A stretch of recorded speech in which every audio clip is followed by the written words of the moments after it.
The foundation on which all of MindPlan rests is our neurodynamic assessment. It generates a profile that summarizes your results, and there's a lot of information packed into it. That's why we provide 2 very comprehensive courses showing you how to interpret this information. I'd suggest you start with the one called Understanding Your Neurodynamic Assessment Profile. It begins by describing the theory behind our assessment tool, which is based on research domain criteria. That's a new classification system designed by the United States National Institute of Mental Health. This is followed by a plain language presentation outlining what the numbers that go with your scores mean. We've gone to great lengths to try and spare you from too much statistical jargon, and the key message is essential to your understanding of your scores, so be sure not to skip this. Once you've got this under your belt, we provide some pointers on how to interpret your trend feedback. This has to do with more general risk factors that might be associated with your profile. And we include a handout to help you track which trends apply most to you.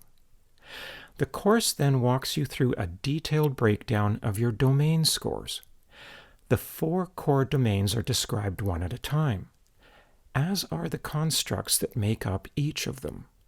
You'll then get a description of the key elements that underlie each construct.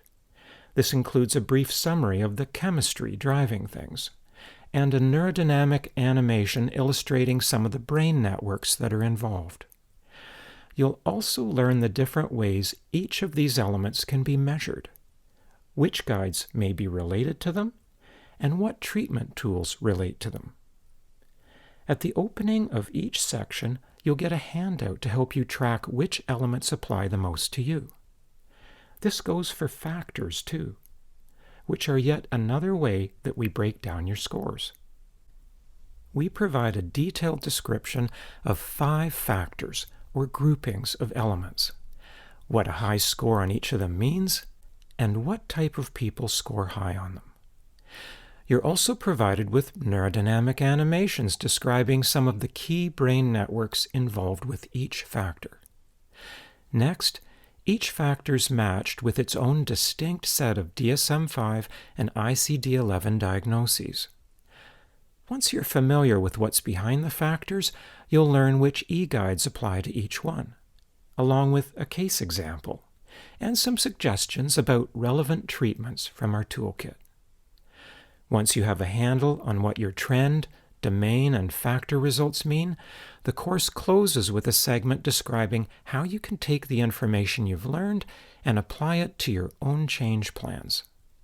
Last but not least, you can complete a quality of life rating scale to get a baseline measure in the event that you decide to make some changes.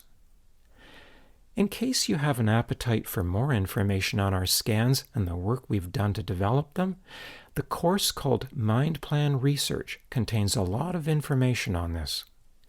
It includes several PDF chapters that summarize results from the many different studies we performed. While you may be tempted to skip over these details, keep in mind that each section includes a plain language summary, in case you'd rather just get a quick snapshot of our work that's easier to digest.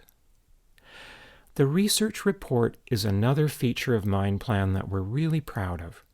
Over the years, thousands of people have consented to our use of their data to help develop the system.